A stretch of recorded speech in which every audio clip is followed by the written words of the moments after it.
3 వారాల ముందు Hyderabad management association and college of defence management Secunderabad కలిసి ఒక సెమినార్ ఆర్గనైజ్ చేశారు. దాంట్లో నా పాత్ర ఏం లేకుండా నేను కార్నర్లో కూర్చొని చూసుకుంటుంటే కొంత ఆర్మీ ఆఫీసర్స్ బ్రేక్ టైంలో నేను అడిగాను వాళ్ళ దగ్గర, did we lose the narrative in Sindoor అని అడిగాను. అంటే మన సింధూర్ టైంలో, సింధూర్ తర్వాత ప్రాపగెండా వార్ మనం ఓడిపోయాము, యాక్చువల్ వార్ మనం గెలిచాం. ప్రాపగెండా వార్ ఇప్పుడు యాక్చువల్ వార్ కింద పెద్ద వార్ అయిపోయాయి. మనం యూక్రెయిన్ రష్యాలో చూస్తున్నాం. మీరు ఏ సైడ్లో ఉంటారో వాళ్ళ న్యూసే వింటారు. మీరు యూక్రెయిన్ సైడ్లో ఉంటే మీరు యూకే న్యూస్ పేపర్ కానీ ఏదైనా European news paper television channels open చేస్తే మొత్తం యూక్రెయిన్ గెలిచిస్తుంది, అయిపోయింది, పుటిన్ ఫినిష్ అని చెప్తారు. కానీ ఇప్పుడు చూస్తున్నాం 3 సంవత్సరాల దాకా వస్తుంది అది. ఆ వార్ ఎక్కడ తగ్గట్లేదు. సార్ చెప్పినట్లే ఎక్కడ ఆపాలని ఎవరికి తెలియదు. Israel, Gaza, Houthi, Iran, Hezbollah, ఇప్పుడు ఖతార్. ఆ వార్ కూడా, ఆ యుద్ధం కూడా ఎక్కడ ఆగుతుందో తెలియట్లేదు. ట్రంప్ అయితే నేను డైలీ చెప్తున్నాను, నేను అయిపోయింది అయిపోయింది అయిపోయింది అంటారు ఆయన పాపం, కానీ ఎవడు పట్టించుకోలేదు. ఆ పరిస్థితికి వచ్చేసారు. మెయిన్గా ఇప్పుడున్న యుద్ధాలు టీ బ్రేక్లో అడిగిన క్వశ్చన్కి వాళ్ళు బికాజ్ సర్వింగ్ ఆఫీసర్స్, వాళ్ళకి ఒక డిసిప్లిన్ ఉంటుంది, వాళ్ళు ఓపెన్గా మాట్లాడాలి ఎక్కువ. కానీ నా దగ్గర దాని తర్వాత వాళ్ళు రిక్వెస్ట్ చేశారు, మీరు మాట్లాడి సురేష్ గారు దీని గురించి మీరు మాట్లాడితే బాగుంటుందని చెప్పి. సో నేను ఒక బహుశా 9 నిమిషాలు 10 నిమిషాలు మాట్లాడి ఆ వీడియో నా యూట్యూబ్లో ఉంది, కానీ లేకుంటే నేను షేర్ చేస్తాను, ఇంగ్లీష్లో ఉంది. బేసిక్లీ ఈ యుద్ధం ఎందుకు జరిగింది అనేది చాలా క్లారిటీ ఉంది, దాంట్లో ప్రాబ్లం లేదు. మనకు చాలా మట్టుకు యుద్ధాలు పాకిస్తాన్తో జరిగింది 3, టెక్నికలీ 4 ఇండైరెక్ట్. ఒకటి జమ్మూ కాశ్మీర్ 1948లో, అప్పుడు మన అందరికి తెలుసు ఆజాద్ కాశ్మీర్ అని వాళ్ళు అంటారు, మన ఏమో దాన్ని పాకిస్తాన్ ఆక్యుపైడ్ కాశ్మీర్ అంటారు. నెహ్రూ గారు చేసిన స్ట్రాటజిక్ మిస్టేక్ అది. 48 గంటల ముందు సర్దార్ పటేల్ గారు చెప్పిన మాట వింటే ప్లేన్ ల్యాండ్ చేస్తే ఇప్పుడు పిఓకే మన చేతిలో ఉంటుంది. ఈవెన్ గిల్జిత్ పాకిస్తాన్ కూడా మన దగ్గర ఉంటుంది. కానీ అది నెహ్రూ గారు చేశారు, చాలా తప్పులు చేశారు. అది మనం మాట్లాడుకోవడం ఇంకో డిబేట్. అది నేను టెలివిజన్ ఛానల్స్ చేసేటట్లా మాట్లాడుకుంటూ పోతే గంటన్నర. ఆ సబ్జెక్ట్ మీద ఎందుకంటే ఇంపార్టెంట్ ఏంటంటే, ఈ ఆపరేషన్ సింధూర్ కన్నా ముందు మనం 2 మేజర్ ఆపరేషన్స్ చేశాం. మన అందరికి గుర్తుంది. ఉరీలో జరిగిన అటాక్ తర్వాత మనం సర్జికల్ స్ట్రైక్స్ చేశాం. ఉరీ తర్వాత పుల్వామాలో జరిగిన దాని మీద కూడా మనం బాలాకోట్లో అటాక్ చేశాం. కానీ రెండిటికి డిఫరెంట్ కాంటెక్స్ట్ ఉంది. దానికన్నా ముందు మణిపూర్ వైపు మనం చూసాం, అక్కడ మనం మయన్మార్లో ఎంటర్ అయ్యి సర్జికల్ స్ట్రైక్ కూడా చేశాం. మీకు అది ఎవరు ఎక్కువ మాట్లాడలేదు దాని గురించి. ఇన్ఫాక్ట్ ఊరి సినిమాలో మీకు అది కనిపిస్తుంది. స్టార్టింగ్లో ఒక అంబుష్ వారి మీద ఉంటుంది, ఆర్మీ మీద. దాని తర్వాత మనం వాళ్ళ మీద సర్జికల్ స్ట్రైక్ చేసి అక్కడ ఉన్న మేజర్ టెర్రర్ గ్రూప్స్ ఉన్నారు నార్త్ ఈస్ట్లో, వాళ్ళ చాలా మంది లీడర్స్ని చంపేస్తున్నారు. దాని గురించి ఇండియన్ ఎస్టాబ్లిష్మెంట్ ఎక్కువ మాట్లాడారు, ఎందుకంటే అది ఒక సెన్సిటివ్ ఇష్యూ. దాన్ని పక్కన పెట్టేశారు, అయిపోయింది. వాళ్ళు కూడా మాట్లాడతారు. మొన్న కూడా అట్లనే ఒక అటాక్ జరిగింది, మనందరికి తెలుసు. మనం ఏం మాట్లాడి కానీ వాళ్ళే అంటున్నారు మమ్మల్ని వచ్చి కొట్టారని చెప్పి ఉల్ఫా వాళ్ళు క్లెయిమ్ చేస్తున్నారు, సిఎల్ ఖల్పాన్ గ్రూప్ క్లెయిమ్ చేస్తున్నారు, అందరు క్లెయిమ్ చేస్తున్నారు. ఇండియన్ ఆర్మీ వచ్చి మమ్మల్ని కొట్టింది అంటున్నారు. మనం ఏమంటాం, మాకేం తెలియదు అంటారు. ఎవడు కొట్టాడు మిమ్మల్ని మాకు తెలియదు. ఉరి జరిగినప్పుడు కాంగ్రెస్ పార్టీ ఒక ఆరోపణ చేశారు, మాకు డెడ్ బాడీస్ ఎక్కడ మీరు చూపించలేదని చెప్పేసి. ఏ దేశంలో ఈ ట్రాజడీ ఉండదని. ఒసామా బిన్ లాడెన్ చంపినప్పుడు యుఎస్లో ఏ గవర్నమెంట్ వచ్చి, అక్కడ ఏ గవర్నమెంట్ ఆఫీషియల్ లేకుంటే ఈవెన్ అక్కడున్న డెమోక్రటిక్ పార్టీ, అప్పుడు డెమోక్రాట్స్ ఉన్నారు, రిపబ్లికన్స్ ఎవరు వచ్చి ఒసామా బిన్ లాడెన్ బాడీ మాకు చూపించండి అని ఎవరు చెప్పలేదు. It was taken for granted. అయిపోయింది, అది ఎక్కడ పోయింది, బాడీ అడిచి పడేశారు, ఎవరికి తెలియదు అది. కానీ మన దేశంలో మన బ్యాడ్ లక్, మన దురదృష్టం ఏంటంటే మన ఆపోజిషన్ ఇట్లాంటి ప్రశ్నలు అడుగుతారు, మీరు ఏం చేశారు, ఎంతమందిని చేశారు. దాని తర్వాత పుల్వామా జరిగింది. పుల్వామా కూడా చాలా కాంట్రవర్షియల్, ఎందుకంటే సత్యపాల్ మాలిక్ దాని తర్వాత చాలా స్టేట్మెంట్ చేశారు, ఎక్స్ గవర్నర్. మనమే చేపించాం, మోదీ గారు కావాలని చెప్పి ఎలక్షన్ ముందు చేశారు. కానీ ఇప్పుడు రీసెంట్లీ సింధూర్ టైంలో వాళ్ళ వైపు నుంచి వచ్చేసింది పాకిస్తాన్ వైపు. We did a classical job with Pulwama అని వాళ్ళ డీజీఐఎస్పీ అని చెప్పారు. దాంతో నా ఇష్యూ క్లోజ్ అయిపోయింది. కానీ మన పుల్వామాలో జరిగిన తర్వాత బాలాకోట్ ఒక అటాక్ చేసాం. అందరికి గుర్తుంది, Abhinandan was a part of the team that went towards Islamabad. ఇంకొక టీం ఏమో బాలాకోట్ వైపు వెళ్ళింది. Balakot is still Pakistan occupied Kashmir. మనం టెక్నికలీ పాకిస్తాన్లో ఎంటర్ కాలేదు అప్పుడు కూడా. ఆ టైంలో ఒక మేజర్ డిఫరెన్స్, మనకి ఏం ప్రాబ్లం ఉండే అంటే మన దగ్గర రషాయలు లేదు ఆ టైంలో. మనకి పాకిస్తాన్ ఆక్యుపైడ్ కాశ్మీర్కి ఎంటర్ చేయాల్సి వచ్చింది. అదే పెద్ద ప్రాబ్లం. ఎందుకంటే ఈవెన్ అభినందన్ ఫ్లై చేస్తున్న MiG-21 అయితే ఎప్పుడో ఈజిప్ట్ అంతా 86లోనే వాళ్ళు స్క్రాప్ చేసేసారు. రష్యానే ఇప్పుడు ప్రొడ్యూస్ చేయట్లేదు. కానీ మనం చూస్తుంటే ఇండియాలో ఒక జుగాడు ఉంటుంది. ఎంత పాతదైనా దాన్ని ఎట్లైనా 2 నట్లు 2 బోట్లు పెట్టి ఎట్లా నడిపించుకుంటారు. మన అట్లనే MiG-21 నడిపించుకుంటారు. దాన్ని ఫ్లయింగ్ కాఫిన్స్ అంటారు. చాలా మంది పైలట్ చనిపోయారు. ఎయిర్ ఫోర్స్ లో ఒక ఇన్స్ట్రక్షన్ ఉంది. ఎందుకంటే మా ఇండ్లు 2 మేజర్ ఎయిర్ ఫోర్స్ స్టేషన్స్ దగ్గర ఉంది. ఒకటి హకీంపేట, ఒకటి దుండిగల్ ట్రైనింగ్ బేసిస్. ఒకటి హెలికాప్టర్ ఫిక్స్డ్ వింగ్, ఒకటి హెలికాప్టర్. పైలట్స్ ని, ఎస్పెషలీ ఫైటర్ పైలట్స్ ని ఒకటే మాట నేర్పిస్తారు. మీ ఎయిర్ క్రాఫ్ట్ కి ఏదైనా డేంజర్ వస్తే మీరు దాన్ని రీస్టార్ట్ చేయకపోతే, క్రాష్ అవుతుందని 100% కన్ఫర్మ్ అయితే, ఇంజిన్ ఫెయిలియర్ కానీ బర్డ్ హిట్ కానీ ఏదైనా, మీరు ఎజెక్ట్ చేయండి. అంటే వాళ్ళకి బటన్ ఉంటుంది, ప్రెస్ చేస్తే సీట్ మొత్తం బయటకు వచ్చేస్తుంది, ఒక పారాషూట్ ఓపెన్ అవుతుంది, వాళ్ళు ల్యాండ్ చేయొచ్చు. కానీ ఎయిర్ ఫోర్స్ పైలట్స్ ఎట్లా ఉంటారంటే వాళ్ళు లాస్ట్ మినిట్ దాకా ఎయిర్ క్రాఫ్ట్ ని సేవ్ చేయడానికి ట్రై చేస్తారట. అది అభినందన్ చేశారు ఆ రోజు. ఎనీవే, లాంగ్ స్టోరీ షార్ట్, ఏం జరిగిందంటే మనం బాలాకోట్ మీద దాడి చేసినప్పుడు మీరు చూసుంటారు. అప్పుడు కూడా రాహుల్ గాంధీ అడిగారు, మీరు అక్కడ వెళ్ళి కొన్ని చెట్లు కొట్టారు కదా, దానికన్నా ఎక్కువ ఏం చెప్పారు. ఈవెన్ అరవింద్ కేజ్రీవాల్ చెప్పారు. ఆలోచించండి, మన ఆపోజిషన్ పార్టీస్ పాకిస్తాన్ లాంగ్వేజ్ మాట్లాడుతున్నారు. అప్పుడు హిందూ టైప్ అయితే చెప్పక్కర్లేదు. అక్కడ వెళ్ళి కొట్టిన తర్వాత మీకు పాకిస్తాన్ టెర్రర్ గ్రూప్స్ నెక్స్ట్ 6 నెలలు ఒక్కడు కనిపించలేదు. అక్కడ శాటిలైట్ ఇమేజరీ ఉంది మన దగ్గర. మనం అక్కడ యూజ్ చేసిన బాంబు ఒకటి స్ట్రైకర్ బాంబు యూజ్ చేస్తాం, ఈ గాట్ ఫ్రమ్ ఇజ్రాయెల్. దాన్ని బంకర్ ప్లస్టర్ బాంబు కూడా అంటారు, బంకర్ బస్టర్. హెజ్బుల్లా చీఫ్ నస్రుల్లాని చంపిన అదే బాంబు మనం కూడా వాడాం. అది బేసిక్లీ ఏం చేస్తుందంటే, పెద్ద బిల్డింగ్ ఉందనుకోండి 6 స్టోరీలు, మన టార్గెట్ 3rd ఫ్లోర్ లో ఉందంటే ఎగ్జాక్ట్లీ మార్క్ చేస్తే అది డ్రిల్ చేసుకుంటే లోపలికి వెళ్ళి 3rd ఫ్లోర్కి వెళ్ళి బ్లాస్ట్ అయింది. పైన బ్లాస్ట్ కాదు. బిల్డింగ్ చూస్తే మీకు బాగానే అనిపిస్తుంది, అది లోపల ఉన్నాడు అంతా కథం. అదే నస్రుల్లా కేసులో జరిగింది. అదే బాలకోట్లో చేశాం. బాలకోట్ బయట నుంచి బిల్డింగ్ చాలా బాగుంది, ఇంకా అట్లనే ఉంది, కానీ లోపల ఉన్న 300 మంది పోయారు complete. That is a success again. కానీ అక్కడ డిసడ్వాంటేజ్ అంటే నేను చెప్పినట్లు మనం ఎక్కడ పాకిస్తాన్ ఎంటర్ చేయాల్సి వచ్చింది. డికాయ్ ఆపరేషన్ అంటాం. అంటే ఒక సెట్ ఆఫ్ పైలట్స్ ని మనం ఇస్లామాబాద్ వైపు పంపించాం. ఇప్పుడు పాకిస్తాన్ ఏం అనుకున్నారంటే మా మీద ఇస్లామాబాద్ దాడి జరిగిపోతుందని చెప్పి వాళ్ళు మొత్తం ఎయిర్ అసెట్స్ ని మొత్తం ఇస్లామాబాద్ వైపు తిప్పేశారు. వాళ్ళు రావల్పిండి, ఇస్లామాబాద్, సర్గోడా, జకోబాబాద్ అంతా. వేరేస్ మన ఎయిర్క్రాఫ్ట్ వెళ్ళింది ఇటువైపు, బాలాకోట్ వైపు. That is deceit operation. ఇది డికాయ్, అది డిసీట్. మొత్తం అక్కడికి వెళ్ళిపోయి అక్కడ కొట్టేసి వాళ్ళు వచ్చేసారు కూడా. మొత్తం 35 మినిట్స్ 40 మినిట్స్ టైం తీసుకున్నారు వాళ్ళు. ఈసారి జరిగిన దాడిలో మనం చూసాం, వన్ మేజర్ డిఫరెన్స్ వాస్, మన ఒక్క ఎయిర్క్రాఫ్ట్ కూడా, మన రఫేల్ వాడాం, SU-57 వాడాం, మన SU-Sukhoi వాడాం, ఒక్కటి కూడా పాకిస్తాన్ ఎంటర్ కాలేదు. మన వైపు నుంచే కొట్టాం. బికాస్ రఫేల్ దగ్గర కూడా షూట్ అండ్ స్కూట్ ఒకటి ఉంది. అంటే ఒకసారి మీరు కోఆర్డినేట్ సెట్ చేసి లాటిట్యూడ్ లాంజిట్యూడ్ పెట్టేస్తే, ఫైర్ చేసేస్తే అది అప్నేప్ వెళ్ళిపోతుంది. అంతే. ఆ టార్గెట్ మూవ్ అయింది అనుకోండి, మళ్ళీ రీకాన్ఫిగర్ చేసుకుంటుంది మిసైల్. టార్గెట్ ఎక్కడ పోయిందని చెప్పేసి మూవబుల్ టార్గెట్. ఇమ్మూవబుల్ టార్గెట్స్ ఏముండే, మన ఫస్ట్ డే కొట్టిన దాంట్లో మనం టెర్రర్ టార్గెట్స్ ని కొట్టాం. అజిత్ దోవల్ గారు IIT మెడ్రాస్ లో ఒక కాన్వకేషన్ స్పీచ్ ఇచ్చారు. చాలా మంది చూసుంటారు ఇక్కడ. It's classic. I think after long time Ajit Doval గారు పబ్లిక్ లో మాట్లాడారు. దాంట్లో IIT director, Madras director Kamakoti గారు పనిచేశారని చెప్పారు ఈ ఆపరేషన్ మీద. ఇస్రో రీసెంట్ ఒక స్టేట్మెంట్ ఇష్యూ చేశారు. మా స్టాఫ్ 24/7 5 రోజులు ఆపరేషన్ సింధూర్ మీద పనిచేశారని చెప్పారు. ఎంతమంది పనిచేశారు చూడండి, ఒక టీం వర్క్ లాగా పనిచేశారు. బికాజ్ ఇస్రో వాళ్ళు రియల్ టైం డేటా ఇస్తున్నారు.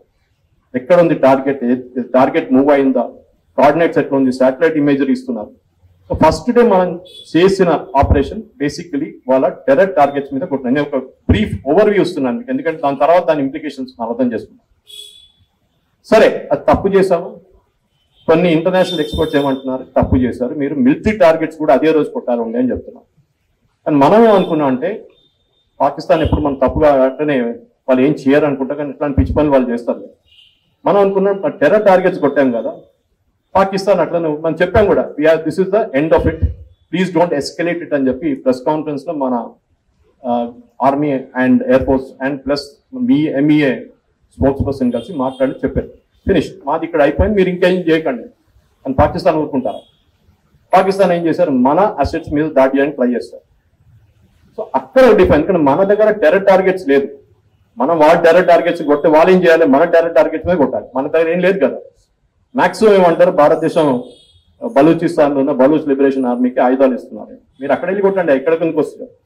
కొట్టారులే. దాని తర్వాత మనం ఏం చేస్తామంటే మొత్తం దాన్ని ఏ మిసైల్ మన వైపు వచ్చిందో అన్నిటిని హ్యాండిల్ చేసుకున్నాం. అది మన ఎయిర్ డిఫెన్స్ సిస్టమ్ చాలా బాగా పనిచేసింది. ఇన్ఫాక్ట్ ఏకే ఆ టైంలో ఉన్న యాకెక్ గన్స్ అంటారు, యాంటీ ఎయిర్క్రాఫ్ట్ గన్స్, అది కూడా మనం వాడేది వింటేజ్ ఆల్మోస్ట్ 50 సంవత్సరాల పాత ఉన్న గన్స్ ని మోడర్నైజ్ చేసుకుని రాడార్ పెట్టేసి వాడుకున్నాం. అది కాకుండా S-400 ఉండే మందరం. కానీ S-400 ని ఒక్క మిసైల్ ని ఇంటర్సెప్ట్ చేయాలంటే మీకు మిలియన్స్ ఆఫ్ డాలర్స్ పడుతుంది. అక్కడ చూసుకొని యూజ్ చేయాలి. పెద్ద ఏదైనా ఎయిర్క్రాఫ్ట్ వస్తుందంటే అప్పుడే S-400 వాడాలన్నమాట. ఇది ఎట్లయిపోతుందంటే మనం ఒక ఈగను కొట్టడానికి ఒక పెద్ద హ్యామర్ తీసుకొని పోతాం చూడండి, అట్లా కాకుండా we should use what is appropriate for that occasion. మన అందరికీ తెలిసింది ఆ టైంలో ఆకాష్ కానీ మిగతా డిఫెన్స్ సిస్టమ్స్ కానీ అన్ని చాలా బాగా పనిచేస్తాయి. పాకిస్తాన్ మన మీద చేశారు దాడి.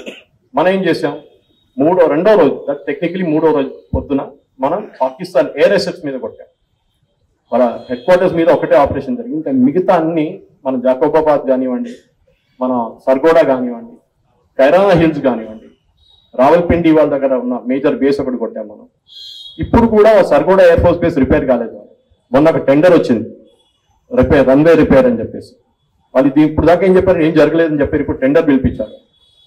అదొక సివిలియన్ ఎయిర్ ఫోర్స్ బేస్ కూడా. అక్కడ civilian aircraft and military aircraft రెండు యూజ్ చేస్తారు. మన దగ్గర కొన్ని ఎయిర్క్రాఫ్ట్స్ ఉంటాయి అక్కడ. ఫర్ ఎగ్జాంపుల్ గోవాలో double airport both navy and civilian aircrafts use. Visakhapatnam కూడా అట్లా. సో చాలా even go to north east చాలా మల్టీ యూజ్ ఉంటుంది. సర్గోడా కొట్టేసాం. అన్ని అయిపోయిన తర్వాత మనం ఏం చూసామంటే పాకిస్తాన్ రియాక్షన్ ఏమో చూసాం. మనం వాళ్ళ మీద చేసిన దాడికి నెక్స్ట్ డే మనం వాళ్ళ మీద రిటర్న్ దాడి చేసిన తర్వాత వాళ్ళు అసలు కదలలేదు, కంప్లీట్ ఫ్రీజ్ అయిపోయారు పాకిస్తాన్. దాంట్లో స్మార్టెస్ట్ అటాక్ ఏముందంటే మనం ఫస్ట్ వాళ్ళ అసెట్స్ మీద కొట్టే ముందు, వాళ్ళ ఎయిర్ ఫోర్స్ బేస్ మీద కొట్టే ముందు వాళ్ళ ఎయిర్ డిఫెన్స్ సిస్టమ్స్ తీసేశాం మొత్తం. ఎయిర్ డిఫెన్స్ సిస్టమ్ తీస్తే ఏమైతుందంటే వాళ్ళ ఒక్క ఎయిర్క్రాఫ్ట్ కూడా టేక్ఆఫ్ చేయలేరు. ఎయిర్క్రాఫ్ట్ టేక్ఆఫ్ చేస్తారు, ఎక్కడికి వెళ్తారు? యూఆర్ ఫ్లయింగ్ బ్లైండ్ అంటారు ఇంగ్లీష్లో. మీకు రాడార్ లేదు, రాడార్ సపోర్ట్ లేదు, ఏం చేసుకుంటారు మీరు?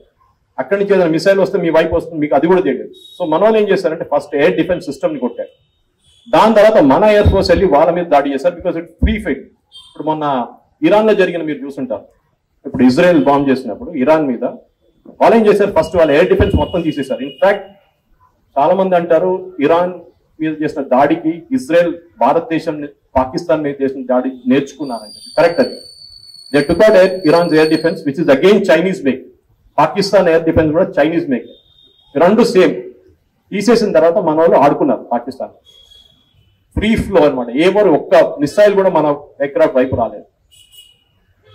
Long story short, again Modi గారు 4th డే 5th డేకి మనం వాళ్ళ డీజీఎంఓ మన డీజీఎంఓకి ఫోన్ చేసి వీ వాంట్ సీజ్ ఫైర్ అన్నా. మనం చెప్పాము వీళ్ళు కన్సల్ట్ ఆ పొలిటికల్ ఎస్టాబ్లిష్మెంట్ ని కన్సల్ట్ చేస్తాం, మనకు ఆ ప్రొసీజర్ ఉంది. వాళ్ళ దగ్గర అక్కర్లేదు. పాకిస్తాన్లో రెండే నడుస్తుంది, అల్లా అండ్ ఆర్మీ. అక్కడ వాళ్ళు ఇంకెవరు పనిచేయరు అక్కడ. ఎందుకంటే మనం చూసాం ప్రెసిడెంట్ ట్రంప్ లంచ్కి ఎవరు పిలిపించారు వైట్ హౌస్ కి? అసీమ్ మునీర్ని. అక్కడ ప్రధానమంత్రి ఉన్నారు, ఒక రాష్ట్రపతి ఉన్నారు, వాళ్ళు ఎవరు పిలవకుండా, వాళ్ళు పట్టించుకోకుండా ఆయన పిలిచింది అసీమ్ మునీర్. ఎందుకంటే పాకిస్తాన్ వాళ్ళకి తెలుసు పవర్ స్ట్రక్చర్ ఎక్కడ ఉందనేది. రేపు కావాలంటే రేపు పొద్దున మన షబాజ్ షరీఫ్ కనిపించకుండా పోతారు కావాలి.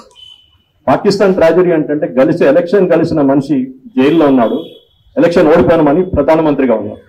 Imran Khan jail, Shahbaz Sharif prime minister. కానీ అది పాకిస్తాన్ ట్రాజడీ. ఇప్పుడు కాదు, యాయా ఖాన్ టైం నుంచి పర్వేజ్ ముషరఫ్ దాకా మీరు చూస్తున్నారు పాకిస్తాన్ లో ఆర్మీనే రూల్ చేస్తారు. ఎవరైనా కానివ్వండి వాళ్ళు చేస్తారు. సో మనం ఏం చేసాం, వాళ్ళ మీద కొట్టాము. ఇప్పుడు డీజీఎం ఎందుకు కాల్ చేశారు మన మీద? ఎందుకంటే మనం చాలా మంది అంటారు మన కైరానా హిల్స్ కొట్టాం, న్యూక్లియర్ అసెట్స్ కొట్టామని పెద్ద డిబేట్ ఉండే దాని మీద. ఇన్ఫాక్ట్ ఒక్కరోజు లేట్ అయితే కూడా I was speaking to one of the serving officers, అన్న పేరు చెప్పలేము, ఏం చెప్పలేను ఇక్కడ. కానీ వాళ్ళు ఏం చెప్పారంటే మాకు నెక్స్ట్ డే మోదీ గవర్నమెంట్ కాటా బ్లాంచ్ ఇచ్చేసారు, అంటే ఫ్రీ హ్యాండ్ ఇచ్చేసారు, ఏ కావాలి కొట్టుకోమని చెప్పారు. ఈవెన్ ద కరాచీ బయట ఉన్న INS Vikrant with 71 war, sir will remember it, flatten చేసేసాం. అప్పుడు కూడా మన దగ్గర విక్రాంత్ ఒకటి ఉండే. వి ఫ్లాటన్ కరాచీ హార్బర్ బికాజ్ వాళ్ళ మెయిన్ హార్బర్ కరాచీ. వాళ్ళ న్యూక్లియర్ అసెట్స్ వాళ్ళు తీసుకెళ్లి బార్డర్ దగ్గర పెట్టుకున్నారు. ఆ బార్డర్ ఇరాన్ వైపు వెళ్ళిపోయారు. వాళ్ళు సబ్మరీన్స్ అంతా అక్కడ తీసుకెళ్లిపోయారు. ఇక్కడ పెట్టలేదు వాళ్ళు కరాచీలో. వాళ్ళకి భయం ఉండే, తెలుసు వాళ్ళు ఇండియా కొడితే మొత్తం కొట్టేస్తారు కంప్లీట్ గా అని చెప్పేసి. అది మనం 71 వార్లో చూపించాం బంగ్లాదేశ్ లిబరేషన్. ఈ బాంబింగ్ జరిగిన తర్వాత మనం నెక్స్ట్ డే యాక్సెప్ట్ చేసేసాం. సరే డీజీఎంఓ మాట్లాడుతున్నాం. కానీ ఇక్కడ ఒక పెద్ద ట్విస్ట్ ఎక్కడ వస్తుందంటే, అఫ్కోర్స్ మన మిస్టర్ ట్రంప్ గురించి మాట్లాడకుండా ఉండలేము కదా ఇక్కడ. ఆయనేమో ఎక్కడ గొడవ జరిగితే రోడ్ మీద ఇద్దరు కొట్టుకుంటే కూడా వాడు నేనే అక్కడ వెళ్ళి ఆ కొట్లాడవద్దని చెప్పేసాను, వాడు ఇద్దరు మాట్లాడుకున్నారు అయిపోయిందని చెప్పి క్రెడిట్ తీసుకుంటారు. అన్నిటికీ క్రెడిట్ తీసుకుంటారు ఆయన. అది మనం చూస్తే ఎక్కడో కాంగోలో ఒక వార్ నడుస్తుందంట, అది ఎవరికి తెలియదు ఆ వార్ ఎవరి నడుస్తుందని. ఆయన వాళ్ళిద్దరిని ప్లేన్ పంపించి, వాళ్ళ ప్లేన్ లేదు వాళ్ళ దగ్గర, ఎయిర్క్రాఫ్ట్ పంపించి వాళ్ళిద్దరు పిలిపించుకొని వైట్ హౌస్ లో కూర్చొని సంతకం చేపించారు. పుతిన్తో ట్రై చేశాడు, ఫెయిల్ అయిపోయాడు. జెలెన్స్కీ అసలు పట్టించుకోడు. మనం ఒక్కరే దొరికాం ఆయనకి, ఎందుకంటే ఆయనకి నోబెల్ పీస్ ప్రైజ్ కావాలి, ఆయన రికమెండ్ చేయాలంటే. Anyway that's a different subject, ఎందుకంటే నోబెల్ పీస్ ప్రైజ్ ఏదో మార్కెట్ లో సూపర్ మార్కెట్ లో దొరికే ప్రోడక్ట్ కాదు, అది రికమెండ్ చేసి తీసుకోవడం. కానీ పాకిస్తాన్, ఎందుకంటే నాకు ఇప్పుడు మాట్లాడుతున్నది 2-3 సబ్జెక్ట్. పోస్ట్ సింధూర్ ఏం జరిగింది, అదే అక్కడ అసీం మునీర్ యుఎస్కి వెళ్ళారు, యుఎస్ వాళ్ళ వైపు కొన్ని వెపన్స్ పంపించారని మనం చెప్తున్నాం, మనం క్లెయిమ్ చేస్తున్నాం. టర్కీ ఏమో దాని తర్వాత ఎక్స్ట్రా ఎక్విప్మెంట్ పంపించారంట, అంత యుద్ధం అంతా అయిపోయింది, ఇంకెందుకు పంపిస్తున్నా అర్థం కావట్లేదు. చైనా ఏమైపోయిందంటే దీని నడిమిట్లో యుఎస్ రాగానే చైనా వాళ్ళ ఎక్విప్మెంట్ మొత్తం ఆపేశారు చైనా కంప్లీట్ గా.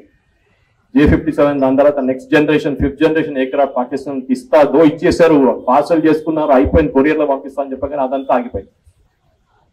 మెయిన్ థింగ్ మనం లెసన్స్ ఏంటి ఆపరేషన్ సింధూర్ నుంచి, and that day during the seminar T hub Hyderabad నుంచి ఒక AI ఎక్స్పర్ట్ దీని గురించి మాట్లాడారు. దట్ ఈస్ ఎట్లాంటి టెక్నాలజీ ఇప్పుడు వార్ల పనికి వస్తుంది, మన దాంట్లో ఎంత సింధూర్లు ఎంత వాడేమని. మనం యాక్చువల్లీ వాడింది 5% అకార్డింగ్ టు ఎక్స్పర్ట్స్. మన దగ్గర ఉన్న capacity 5% only we have used, remaining 95% we are not use. ఆ 95% గిట్ట యూజ్ చేస్తే పాకిస్తాన్ స్పెషల్లీ వాళ్ళ మెయిన్ అసెట్స్ రావల్పిండి కానివ్వండి, కైరానా హిల్స్ దగ్గర ఉన్న అసెట్స్ కానీ మొత్తం ధ్వంసం అయిపోతుంది. కానీ కాలేదు ఆ రోజు. మనం వి ఆల్సో నో, ఎందుకంటే ఇప్పుడు మహాభారతం చూసి తెలిసిపోతుంది, ఇన్స్టాల్మెంట్ లో కొట్టాలి, ఇప్పుడు మొత్తం ఒకటేసారి కొట్టేస్తే కాదు, you should fight in instalments. And India కూడా చాలా క్లియర్, ఎందుకంటే మనం ఈసారి మొత్తం మనం అన్ని కొట్టేస్తే మళ్ళీ నెక్స్ట్ టైం ఏమి ఉండదు, మనకి సర్ప్రైజ్ ఉండదు. దాంట్లో ఒక సర్ప్రైజ్ మీరు వినుంటారు రఫాల్ గురించి. రఫాల్ ని మనకు డికో యూజ్ చేశాం, రఫాల్ వెనక పోర్షన్ అంటే ఇంకొక చిన్న ఎయిర్క్రాఫ్ట్ లాగా మన రఫాల్ వెంటబడి ఒక చిన్న ఎయిర్క్రాఫ్ట్ పెట్టుకున్నాం. మన చిన్నపిల్లలు ఆడుకుంటారు చూడండి, పెద్ద బెలూన్ లాగా ఉన్న ఒక ఎయిర్క్రాఫ్ట్, అది మన అట్లాంటిది ఒకటి విత్ సిగ్నల్స్. అంటే మెయిన్ ఎయిర్క్రాఫ్ట్ నుంచి ఈ చిన్న ఎయిర్క్రాఫ్ట్కి వెళ్ళే ఒక సిగ్నల్ మనకి ఫ్రెంచ్ వాళ్ళు ప్రొవైడ్ చేశారు. పాకిస్తాన్ కన్ఫ్యూజన్ ఎక్కడైందంటే, మనం దానికన్నా ముందు మన వైపు నుంచి కొన్ని డమ్మీ ఎయిర్క్రాఫ్ట్ ని, మిసైల్స్ ని, డ్రోన్స్ ని రఫాల్ సైజ్ లో లాంచ్ చేశాం మనం పాకిస్తాన్ వైపు. అదే దాని మీద మిమికింగ్ ఆఫ్ సిగ్నల్స్ అంటాం మనం ఆర్మీలో, that's a language. Mimicking of signals అంటే ఎగ్జాక్ట్లీ రాడార్ సిగ్నల్స్, రఫాల్ ఒకటి వస్తుంది మన వైపు అని చెప్పి సిగ్నల్స్ దాని నుంచి వస్తుంది. ఏ ఎయిర్క్రాఫ్ట్ కైనా రాడార్ ని బౌన్స్ చేస్తేనే సిగ్నల్ రిటర్న్ వస్తుంది. ఇప్పుడు మీకు మెటల్ ఆబ్జెక్ట్ అనుకోండి, మెటల్ ఆబ్జెక్ట్ మీద లైట్ కొడితే లైట్ రిటర్న్ వస్తుంది. మీరు దాన్ని కాంపోజిట్ మెటీరియల్ పెట్టారనుకోండి, ఏదో ప్లాస్టిక్ ఏదైనా, అది రిఫ్లెక్షన్ తక్కువ ఉంటుంది. సో మనం ఏం చేసామంటే రఫాల్ ది శాంపుల్ కావాలని చెప్పి ఎక్కువ మెటల్ ఉన్న దాన్ని చిన్న చిన్న డ్రోన్స్ ని రఫాల్ లాగా డ్రెస్ చేపించేసి ఫైర్ చేశాం పాకిస్తాన్ వైపు. వాళ్ళు హ్యాపీగా దాన్ని కొట్టుకున్నారు. అదే ఏడ్ ఎయిర్క్రాఫ్ట్ అంటారు వాళ్ళు ఇప్పుడు కూడా. సరే, మన వైపు నుంచే దాని లాస్ జరిగిందని air marshal Bharti I think 2వ రోజు ఒక చాలా ఇంపార్టెంట్ స్టేట్మెంట్ చేశారు. చాలా మంది మిస్ అయిపోయారు ఆ స్టేట్మెంట్, దాని impact. We did not lose a single pilot, and I'm quoting from him. We did not lose a single pilot. In English లో చెప్తాను, తెలుగులో కావాలి చెప్తాను. And all our pilots flew back the next day. అంటే మన pilots కాబట్టి ఏం కాదు, మన దగ్గర ఒక పైలట్ చనిపోతే కూడా we have a proper procedure. వాళ్ళ బాడీ వస్తుంది, దాన్ని ఎంబామ్ చేస్తారు, వాళ్ళు తీసుకెళ్తారు, వాళ్ళ మిలిటరీ ఆనర్స్ తోనే వాళ్ళ క్రిమేషన్ జరుగుతుంది. మన పాకిస్తాన్ లా కాదు, మన కార్గిల్ నట్స్ కూడా అక్కడ ఇచ్చేసే డెడ్ బాడీస్ అంతా మనం వాళ్ళని దఫన చేసాం తర్వాత. ఎనీవే, ఈ స్టోరీలో కూడా చాలా ఇంపార్టెంట్ ఏంటంటే మన టెక్నాలజీ వాడాం మనం చాలా మాట. నెక్స్ట్ టైం మనం వాడలేమని, ఎందుకంటే పాకిస్తాన్ తెలిసిపోయింది గేమ్ ఇదాన్ని. దానికోసం చూడండి, యుద్ధం అయినాక కూడా చాలా మంది రాహుల్ గాంధీ లాంటి వాళ్ళు ఏం అడుగుతున్నారు, మీరేం చేశారు చెప్పండి. ఎందుకంటే మనం చెప్తే నెక్స్ట్ టైం పాకిస్తాన్ అది వాళ్ళు కేర్ఫుల్ గా ఉంటారు. అచ్చా ఇది ఇట్లా చేశారా వీరు, నెక్స్ట్ టైం మనం దీన్ని అడుకోవాల్సి వస్తుంది అని చెప్పేసి మనం వాళ్ళు ఎయిర్ డిఫెన్స్ కొట్టేసాం. ఇప్పుడు వాళ్ళు ఏమంటున్నారు, మేము యుఎస్ ఎయిర్ డిఫెన్స్ తీసుకొస్తాం ఈసారి. యుఎస్ దగ్గర చాలా అడ్వాన్స్ ఉంది ఎయిర్ సిస్టమ్, వాళ్ళు కావాలంటే పాకిస్తాన్కి ఇస్తారు కూడా. చైనీస్ మాకు వద్దులే, పని చేయట్లేదని చెప్పి ఇప్పుడు వాళ్ళు కూడా అగ్రీ చేస్తున్నారు. కానీ నేను అదే చెప్పాను, మనం యూజ్ చేసిన దాంట్లో చాలా మటుకు కాన్ఫిడెన్స్ ఉంది.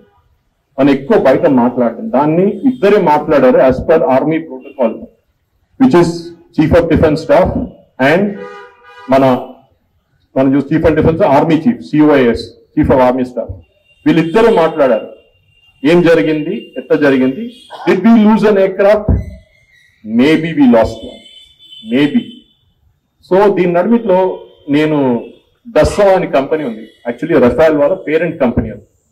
డస్సా ఏవియేషన్ సివిలియన్ ఎయిర్క్రాఫ్ట్ ఎక్కువ తయారు చేస్తారు, even military they make it. దాంట్లో రఫాల్ ఒకటి. దీనికన్నా ముందు జాగ్వార్ అని ఒక ఎయిర్క్రాఫ్ట్ ఉంది, మీకు గుర్తుంటుంది, మన దగ్గర ఇప్పుడు కూడా సర్వీస్ లో ఉన్నది. మొన్నప్పుడు క్రాష్ అయింది ఒక 2 నెలల ముందు. జాగ్వార్ కూడా ఫ్రెంచ్ వాళ్ళది, సేమ్ కంపెనీ డస్సా వాళ్ళది, ఎర్లియర్ వర్షన్ అది. ఇప్పుడు వస్తుంది అంతా 4th generation 5th generation aircraft వస్తుంది, అదేమో 2nd జనరేషన్ Mark 1 లో నడుస్తుంది. అంటే స్పీడ్ ఆఫ్ సౌండ్ లో 1, ఇప్పుడు స్పీడ్ ఆఫ్ సౌండ్ లో 3 times ఫ్లై చేస్తుంది ఎయిర్క్రాఫ్ట్. ఈ ఎయిర్క్రాఫ్ట్ ని మనం ఏం చేసామంటే, మనం ఈ రఫాల్ యూజ్ చేస్తున్నప్పుడు కూడా చాలా మటుకు డస్సా ఒక ప్రెస్ స్టేట్మెంట్ ఇష్యూ చేస్తే ఫ్రెంచ్ లో ఉంది అది. నేనేం చేశాను, దాన్ని డౌన్లోడ్ చేసి ట్రాన్స్లేట్ చేశాను దాన్ని, ఎందుకంటే నాకు ఫ్రెంచ్ వచ్చని కొంచెం ట్రాన్స్లేట్ చేసుకున్నాను దాన్ని. దాంట్లో వాళ్ళు ఏం చెప్పారంటే, at 17,000 feet a Pakistani missile hit the Indian aircraft. 17,000 కిలోమీటర్లో ఒక పాకిస్తాన్ మిసైల్ వచ్చి మన రఫాల్ ని కొట్టింది. But the aircraft was brought down by the pilot. So pilot ఎప్పుడు ఏం చేస్తుందని చెప్పాను చూడండి స్టార్టింగ్ లో, they will try and save the aircraft. ఎందుకంటే ఒక్కొక్క ఎయిర్క్రాఫ్ట్ ఎంత, మన F-35 చూస్తున్నాం $100 million అని. అట్లాంటిది ఇది కూడా మంచిగా ఉంటుంది డబ్బులు, ఆల్మోస్ట్ 1,500 crores 1,600 crores ఉంది ఒక రఫాల్. దాన్ని తీసుకొచ్చి కిందకి దింపారు. ఆ ఎయిర్క్రాఫ్ట్ స్టిల్ ఇన్ సర్వీస్, ఎందుకంటే దీంట్లో ఒక కీ ఉంది సార్. ఇది మన కీ మనకి ఇవ్వలేదు రఫాల్ వాళ్ళు. కీ ఏంటంటే, ఎయిర్క్రాఫ్ట్ లో మీరు ఏదైనా మోడిఫికేషన్ చేస్తే వాళ్ళకి తెలిసిపోతుంది మనం మోడిఫై చేసామని. ఫర్ ఎగ్జాంపుల్, మనం దాంట్లో ఇజ్రాయలీ స్ట్రైకర్ మిసైల్స్ పెట్టాం, హార్పూన్ మిసైల్స్ యూజ్ చేస్తాం, అదంతా రఫాల్ది కాదు. రఫాల్ ఏమన్నా అంటే మా దగ్గర ఆయుధాలు కొనుక్కోమంటున్నాం. ఇది టయోటా ముందు కార్ తయారు చేస్తున్న పాలసీ ఉండే జపాన్ లో, I'm talking of 20-30 years ago. Car చాలా చీప్ గా అమ్మేస్తారు, అందరు వెళ్ళి కొనుక్కుంటారు కూరగాయలు కొనుక్కున్నట్ల. తర్వాత ఏమంటాడు, నీకు స్పేర్ పార్ట్లు కావాలన్నా దానికన్నా 4 times రేట్ ఉంటుంది స్పేర్ పార్ట్. మీరు ఎక్కడ వెళ్తారు, మా దగ్గరికే రావాల్సి. ఇదే రఫాల్ పాలసీ, ఇది అందరు చేస్తారు. ఈవెన్ US వాళ్ళు కూడా, మెక్డొనాల్డ్ డగ్లస్ కానివ్వండి, F-35 అందరికీ కీ వాళ్ళ దగ్గర ఉంటుంది. సో వాళ్ళు ఏం చేస్తారంటే, మనం మోడిఫికేషన్ చేయాలంటే ఆ కీ వస్తేనే, కీ అంటే you have to key the system, physical key కాదు, you have to key that number, only then missile మార్చొచ్చు మీరు దాంట్లో కాన్ఫిగరేషన్. ఎందుకంటే ఎయిర్క్రాఫ్ట్ వెయిట్ కన్నా డబుల్ వెయిట్ క్యారీ చేస్తుంది, 10 tons క్యారీ చేస్తారు Rafale. Rafale original weight 5 to 7 tons ఉంటుంది, దాన్ని డబుల్ వెయిట్ క్యారీ చేస్తుంది ఎయిర్క్రాఫ్ట్. సో మనం ఇజ్రాయెల్ దగ్గర తీసుకున్న వెపన్స్, మనం తయారు చేసిన వెపన్స్, అది కాబట్టి రఫాల్ వాళ్ళు ఇచ్చిన వెపన్స్ అన్ని వాడుకున్నాం మనం. ఈ కీ మన దగ్గర లేదు, వాళ్ళ దగ్గర ఉంది. సో వాళ్ళకి తెలుసు ఎయిర్క్రాఫ్ట్ ఎక్కడ ఉంది, ఎన్ని ఎయిర్క్రాఫ్ట్ ఫ్లై చేస్తుందని వాళ్ళకి తెలుసు. లొకేషన్ ఒక్కటే తెలియదు, ఎందుకంటే మనం లొకేషన్ డిసేబుల్ చేసేస్తాం. మన ఫోన్ లో చూడండి, ఎప్పుడైనా మీరు లొకేషన్ డిసేబుల్ చేసినా కూడా మిమ్మల్ని లొకేషన్ పట్టుకుంటారు, మీ ఫోన్ ఆన్ చేయగానే మీ IME కోడ్తో పట్టుకుంటారు వాళ్ళు పోలీసులు. So that is the tracking system, that is very very basic. దాన్ని అడ్వాన్స్ వర్షన్ రఫాల్ యూజ్ చేస్తాం. సో ఫ్యూచర్ ఏంటి, ఎందుకంటే ఇట్లాంటి పరిస్థితుల్లో Ukraine Russia war is a classic example. Sir చెప్పారు, యుక్రెయిన్ రష్యా వార్ లో ఏం జరుగుతుంది ఎవరికి తెలియదు. యుక్రెయిన్ కి ఒకరోజు జర్మనీ వాళ్ళు కొంత ఎక్విప్మెంట్ ఇస్తారు, వాళ్ళు అది మన దివాళీ పండగలాగా కాల్చేస్తారు. నెక్స్ట్ డే ఫ్రెంచ్ వాళ్ళు పంపిస్తారు, వాళ్ళది కూడా కాల్చేస్తారు వాళ్ళు. 3వ రోజు ఇటలీ వాళ్ళు ఇస్తారు, అది కూడా యూజ్ చేసుకుంటారు. ఎవరు పంపిస్తే యూజ్ చేసుకుంటున్నారు. దాని నడుమలో US వాళ్ళు కూడా ఇస్తున్నారు. సో యుక్రెయిన్ ప్రాబ్లం ఏంటంటే, వాళ్ళకి ఒక కంబైన్డ్ డిఫెన్స్ పాలసీ లేదు. ఎందుకంటే వెన్ యూఆర్ అడుక్కొని తింటున్నప్పుడు మనం ఏం చేయలేము, ఎప్పుడు ఇస్తాడో అందరూ తీసుకోవాల్సిందే. రష్యాకి ఆ ప్రాబ్లం లేదు. రష్యా దగ్గర ఇప్పుడు కూడా వాళ్ళ military industry still working very well. మనకి Su-57 ఆఫర్ చేస్తే అంటే వాళ్ళ ఈ మిలిటరీ ఎక్విప్మెంట్ ఇక్కడ పనిచేస్తుంది వాళ్ళు, అదైతే వాళ్ళు మనకు ఆఫర్ చేయరు ఎప్పుడు. కానీ యుక్రెయిన్ రష్యా వాళ్ళ మనం చూసామంటే చాలా మటుకు డ్రోన్ యూసేజ్ చాలా ఇంపార్టెంట్.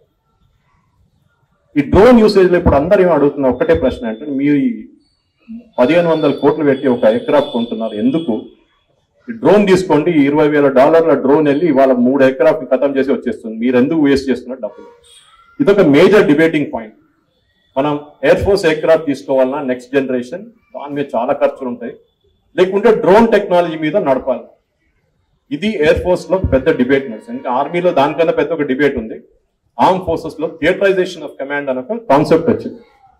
అంటే బేసిక్లీ కార్గిల్ వార్ టైంలో ఏమైందంటే, ఇండియన్ ఆర్మీ కార్గిల్ ఇట్లా క్లైమ్ చేస్తున్నప్పుడు పాకిస్తాన్ వాళ్ళు పైనుంచి ఫైర్ చేస్తున్నారు మన మీద. మన ఎయిర్క్రాఫ్ట్ సపోర్ట్ అడిగారు, మనం fighter aircraft Indian air force support అడిగారు. అంటే మీరు వెళ్ళి బాంబ్ చేయండి వాడిని, అప్పుడు మేము పైకి వెళ్ళొచ్చు, ఇంకా క్లైమ్ చేయొచ్చు. వాళ్ళేమన్నారు, అదే మా బాస్ ఢిల్లీలో కూర్చున్నారు, వాళ్ళ దగ్గర కనుక్కొని వచ్చి మేము చెప్తాము. వార్లో టైం లేదండి, with in matter of few minutes everything will change. ఏం చేయలేదు అప్పుడు. కార్గిల్ వార్ నుంచి తర్వాత ఒక కమిటీని పెట్టారు. కమిటీ తర్వాత వాళ్ళు ఏం చెప్పారంటే థియేటరైజేషన్ ఆఫ్ కమాండ్.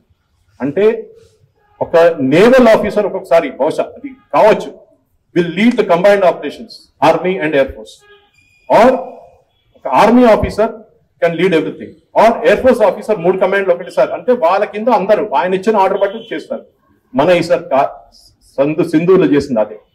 వి యూజ్ థియేటరైజేషన్, అంటే ఒకటే కమాండ్ పనిచేస్తారు. మోదీ గారు క్లియర్ గా చెప్పారంట దట్ ఈసారి కార్గిల్ కన్ఫ్యూజన్ ఉండకూడదు, వీ షుడ్ హిట్ ప్రిసిషన్. అంటే ఆర్మీ వాళ్ళు బ్యాకప్ ఇచ్చారు, ఎయిర్ ఫోర్స్ పనిచేస్తారు. ఎందుకంటే ఈ వార్ లో 90% పనిచేసింది ఎయిర్ ఫోర్స్, నేవీకి ఎక్కువ రోల్ లేకుండా, దేవర్ బ్లాకింగ్ షిప్స్ అంతే కరాచీ హార్బర్ దగ్గర.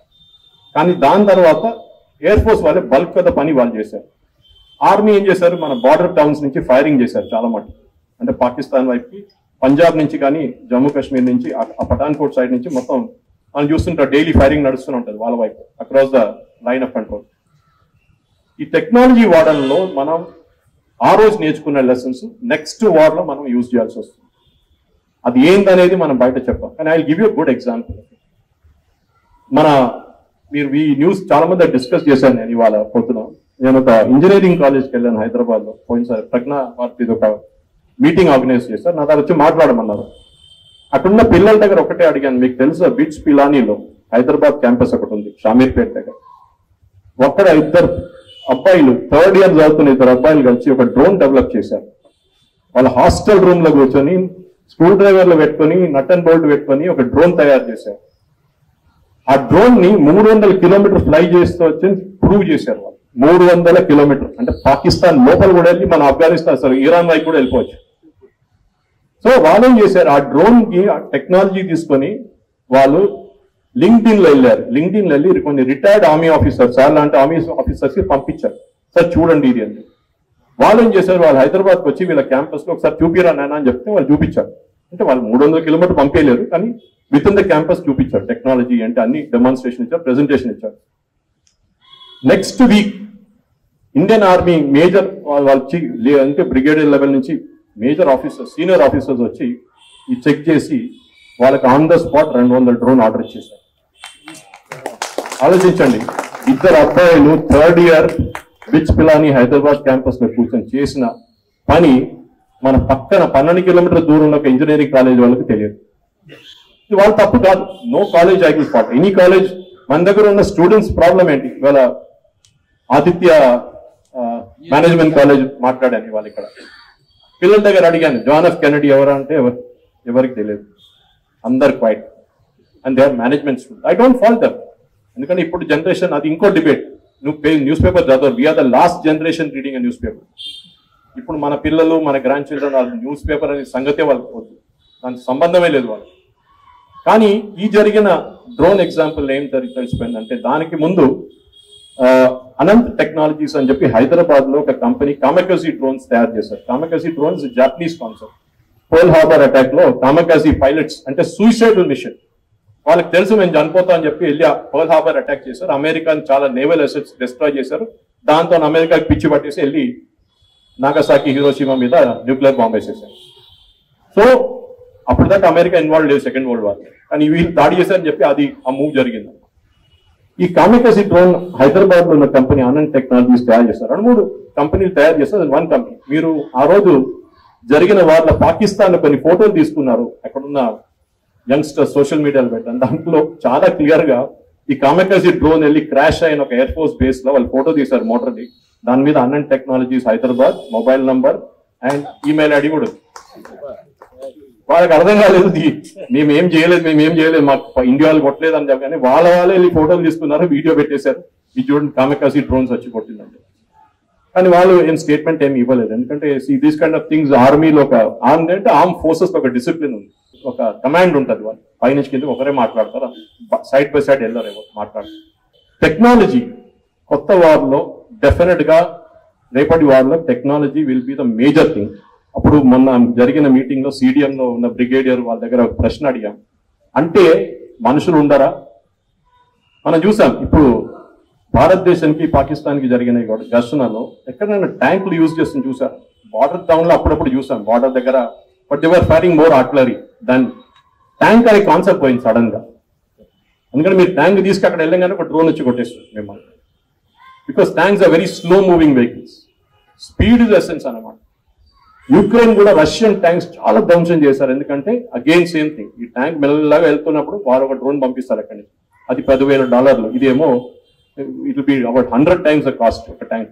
దాని వచ్చి ఠక్ మని కొట్టేస్తే అయిపోయింది, దాని లోపల ఉన్న వాళ్ళు పోతారు, ట్యాంక్ కూడా పోతుంది. నెక్స్ట్ వార్ మనం స్మార్ట్ వార్ గా ఫైట్ చేయాల్సి వస్తుంది. టెక్నాలజీ వైజ్ మనం నేర్చుకోవాలి. మనం మొత్తం వార్ డాక్ట్రిన్ మార్చుకోవాల్సి వస్తుంది. అది వెలింగ్టన్ కాలేజ్ కానివ్వండి, college of defence management Hyderabad కానీ, మోవ్లో ఉన్న వాళ్ళ ట్రైనింగ్ సెంటర్ ఎక్కడైనా కానివ్వండి, the entire concept is change. Army వాళ్ళు బయట చెప్పట్లేదు కానీ మొత్తం డాక్ట్రిన్ మారిపోయింది. మాస్ కాదు క్లాస్. అదే టైంలో చాలా మంది అన్నారు, మళ్ళీ మీరు అగ్నివీరులు ఎందుకు తీసుకున్నారు అని అడిగారు. ఇన్ దిస్ వార్ సింధూర్ లో యాంటీ ఎయిర్క్రాఫ్ట్ గన్స్ ఆపరేట్ చేసింది 252 మంది అగ్నివీరులు. And they did damn good job. Army chief చెప్పారు, COS చెప్పారు, they did very good job అని చెప్పి, అని కంగ్రాచులేట్ కూడా చేశారు. మనం అర్థం చేసుకోవాలి, యంగ్ జనరేషన్ చూడండి. నేను ఒక హైదరాబాద్ లో ఉన్న సర్వింగ్ బ్రిగేడియర్ ని 2 సంవత్సరాల ముందు అగ్నివీర్ ట్రైనింగ్ లో ఆయన ఇన్వాల్వ్ ఉన్నప్పుడు అడిగాను, సార్ వీళ్ళు ఎట్లా ఉన్నారు పిల్లలు అంటే, యూ వోంట్ బిలీవ్ సురేష్, వాళ్ళకి ఒక తుపాకీ ఇచ్చి తుపాకీని డిస్మాంటిల్ చేసి మళ్ళీ అసెంబ్లీ చేయరా అంటే వాళ్ళు చేసిస్తారంట. ఆలోచించండి. ట్యాంక్ ని రేపు మీరు టైం ఇస్తే, వాళ్ళకు నెల టైం ఇస్తే ట్యాంక్ కూడా ఇప్పేసి మళ్ళీ కట్ చేస్తారు వాళ్ళు. ఎందుకంటే వాళ్ళకి ఇప్పుడు ఈవెన్ ITA నుంచి వచ్చిన కూడా నాలెడ్జ్ ఉంది. పాత జనరేషన్ ఏమైంది, వాళ్ళు యూజువలీ 10th క్లాస్ ఫెయిల్ వాళ్ళని తీసుకుంటారు ఆర్మీలో. మన అందరు తెలుసు కదా 7th క్లాస్ ఫెయిల్. అది కూడా ఎందుకని మీ అందరు తెలిసి ఉంటుంది. ఒకసారి PhD అని తీసుకున్నాం అనుకోండి, వీళ్ళది ఫైర్ చేయరావా అని అంటే, సార్ వాడి దగ్గర తుపాకీ లేదు, వాడు అక్కడ తిరిగి నిలబడున్నాడు, మన హ్యూమన్ రైట్స్ వైలేషన్ చేస్తున్నాం కదా అంటాడు. 7th క్లాస్ ఫెయిల్ నుండి 10th క్లాస్ ఫైర్ అంటే భక్తని కొట్టేస్తాడు. అది ఇది ప్రశ్నలు ఏం అడగాడు. సో అగ్నివీర్ ట్రైనింగ్ లో we have to achieve between these two. Technical knowledge చాలా ఇంపార్టెంట్. మన దగ్గర అన్నిటికంటే పెద్ద ఫెయిలియర్, అది మనం అగ్రీ చేయాల్సింది మన ITA. మనకు కావాల్సింది ITIలో IITలు కాదు. IITలు కావాలి, చాలా ఉన్నాయి. ఇప్పుడు డైల్యూట్ అయిపోయింది స్టాండర్డ్ IIT. ఎప్పుడైనా CA వాళ్ళు ఒక సంవత్సరానికి 2 లక్షల మందిని పాస్ చేస్తే CA వాల్యూ ఉండదు. వాళ్ళు ఎంత మందిని కావాలో అంత మందిని పాస్ చేస్తారు exam. Toughest exam in India CA exam. అట్లనే అగ్నివీర్స్ కూడా మనం ట్రైనింగ్ చేస్తున్నప్పుడు ITA నుంచి తీసుకోవాలి. వాళ్ళు they should have an ITA certificate. దానికి ITA మొత్తం మోడర్నైజ్ చేయాల్సి వస్తుంది. ఆర్మీ కూడా they have to work with IT. ఇప్పుడు వాళ్ళు చేస్తున్నారంట దట్ వాళ్ళు కూడా వాళ్ళ వైపు నుంచి ఉన్న, అంటే మొత్తం వెపన్స్ ఇవ్వకుండా బేసిక్ నాలెడ్జ్, ఒక టూల్ నాలెడ్జ్, టూల్ ఎట్లా యూజ్ చేయాలి, CNC మిషన్ ఎట్లా యూజ్ చేయాలి, అన్ని వాళ్ళు నేర్పిస్తున్నారు కొత్త అగ్నివీర్స్. ఈ అగ్నివీర్లు కూడా వాళ్ళకి ఏంటంటే 4 సంవత్సరాలు 5 సంవత్సరాలు ఇప్పుడు 6 చేశారు. 6 సంవత్సరాల తర్వాత 75% మంది బయటకు వెళ్ళిపోతారు. ఇప్పుడు దాన్ని 50% చేయబోతున్నారు.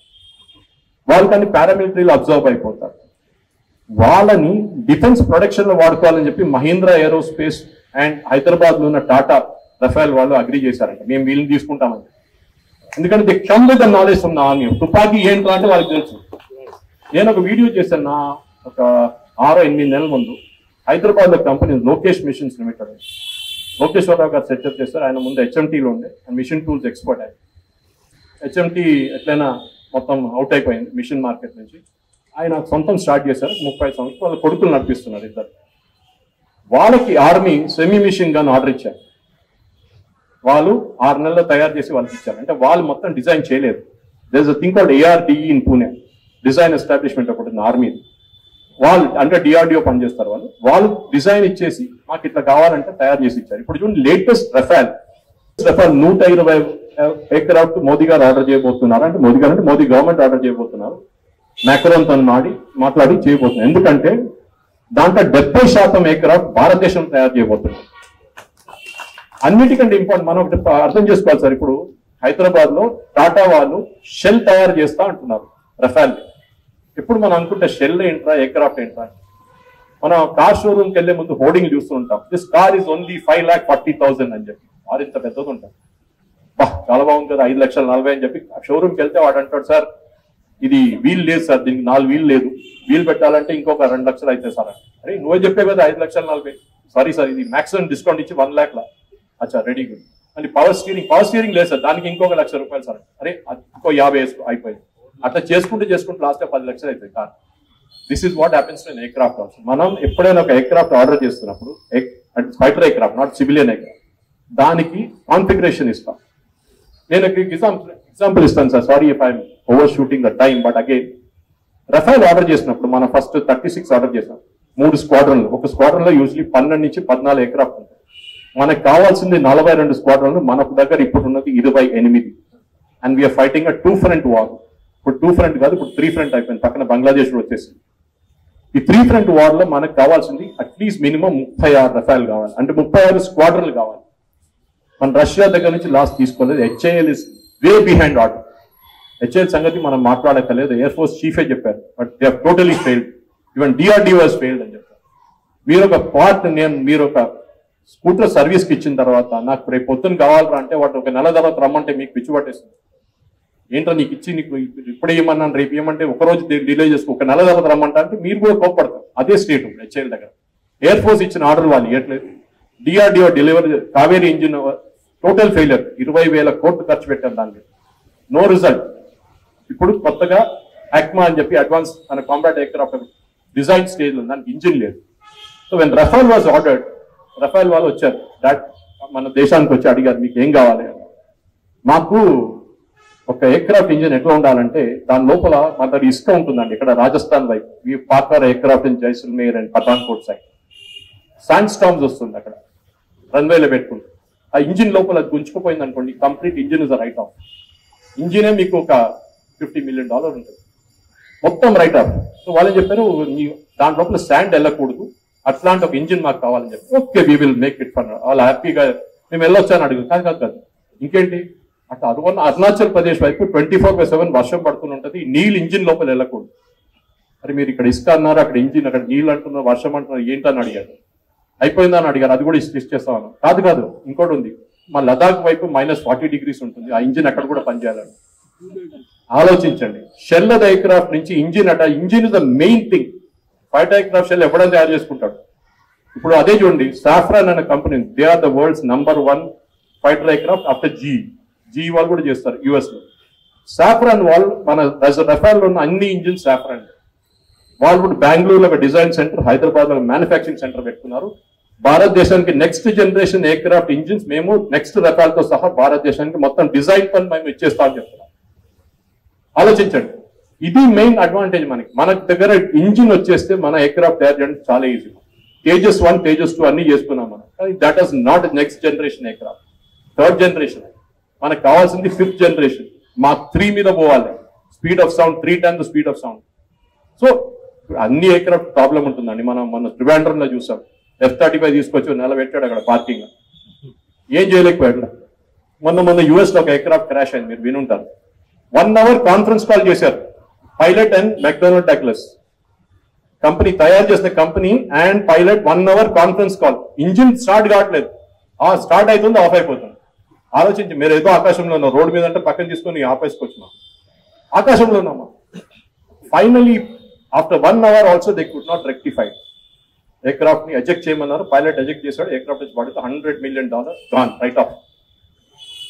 ఇది ప్రాబ్లం. సో మన ఏ ఎయిర్క్రాఫ్ట్ కొన్నా కానీ, ఏ డ్రోన్ కొన్నా కానీ, drones are very easy to maintain, ఎందుకంటే దానికి ఎక్కువ విలువ ఉంది. అది మన పెళ్లి డ్రోన్లు కాదు, అది ఇది not DJI drones, these are very advance drones అనమాట. అది Turkey is a big manufacturer of that. Next is Iran. ఇప్పుడు రష్యా వాడుతున్న డ్రోన్స్ పేరు షహీద్ డ్రోన్స్ వాడుతున్నారు. ఎవరిదండి షహీద్?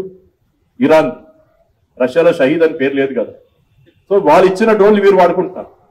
సో ఇప్పుడు ఎట్లా అయిపోయిందంటే, సూపర్ మార్కెట్ ఉంటుంది, అక్కడ వెళ్ళి నాకు ఇది 10 కావాలి, అది 10 కావాలి, ఇది 20 కావాలంటే అక్కడ తీసుకెళ్ళమంటాం, అయిపోయింది. మీరు ఇక్కడ యూజ్ చేసుకుంటారో నాకు తెలియదు. So our entire effort should be making in India. దానికి మోదీ గారు చేసిన స్ట్రాటజీకి ఇవాళ వచ్చిన న్యూస్ ప్రకారం definitely we will do that. ఎందుకంటే మనకు కావాల్సింది మన టెక్నాలజీ మన దేశంలో ఉండాలి. మనం బయట నుంచి ఎందుకు తెచ్చుకోవాలి? మన వీక్నెస్ ఏంటంటే మనం చాలా మటుకు హెచ్ఏఎల్ మీద డిఆర్డిఓ డెలివర్డ్ లేదని చెప్పట్లేదు. అగ్ని 4 కానీ అగ్ని 5 కానీ అన్ని డెలివర్ చేశారు వాళ్ళు, పృథ్వీ, ఆకాష్, నాగ్ అన్ని. కానీ ఫెయిలియర్ ఎక్కడ వచ్చిందంటే కావేరీ ఇంజిన్తో వచ్చింది. ఎన్నో సంవత్సరాల నుంచి ఆలోచించి 20 సంవత్సరాల నుంచి ఒక ఇంజిన్ తయారు చేయలేకపోయారు. No, engine is a very complicated tech. మనకు ఇంటర్వ్యూ చూసాను the Kaveri project director lady. ఆమె ఏమంటుందంటే ఇది ఎట్లా అంటే అంత ఈజీ కాదంటుంది. మన అందరికి తెలిసి ఈజీ కాదండి. దానికోసమే మీకు 20,000 కోట్లు ఇచ్చాం, డిజైన్ చేసి టెస్ట్ చేసి ఫైర్ చేయమని చెప్పి చేయట్లేదు మీరు.